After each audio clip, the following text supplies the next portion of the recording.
People ask me if I have hobbies, and I always think, to me, if someone's got a hobby, that means they got a train set in their basement or something. I don't know, nothing against people that have hobbies, but I actually like my job.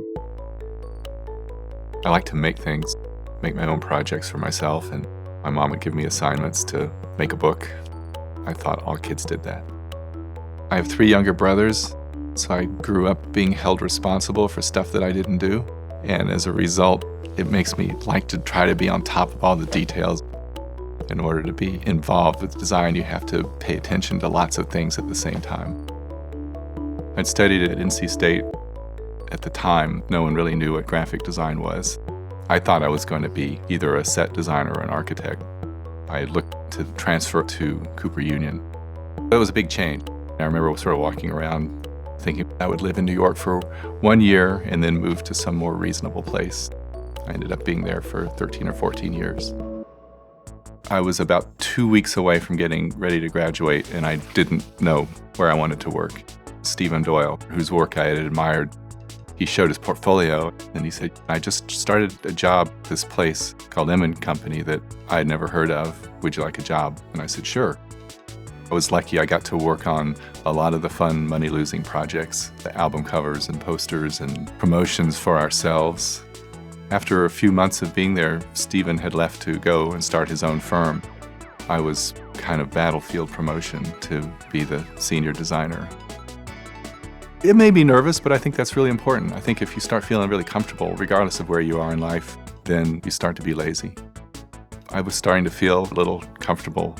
Something inside me made me feel that that wasn't the right way to be when you're 23.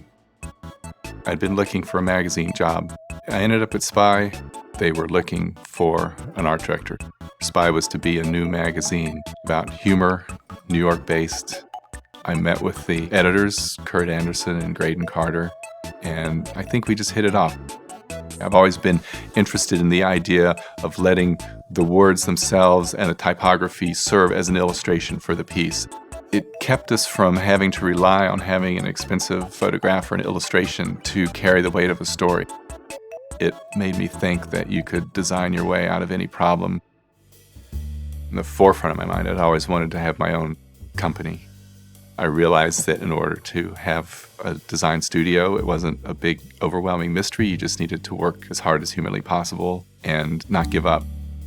At the beginning, a lot of times I was younger than my clients, or even younger than the freelancers who were working for me.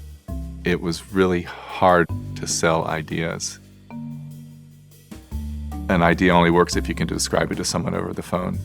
I love that Bob Gill quote. That's the test of a good design. I start off almost every assignment just by making lists of things that it should do in words and writing. Then I start working with thumbnails and sketching ideas and then narrow it down. So it's a real editing process. I mean, I think it's not enough to just design something that looks good or appealing. I want people to react and act. I get excited when someone describes something that they need help with. My challenge is to convey that spirit and not screw it up. I mean, the best thing about this job is you get paid to learn things. I think being a designer is this great combination of business and art, and you need to have artistry in your work, but you also need to solve real problems.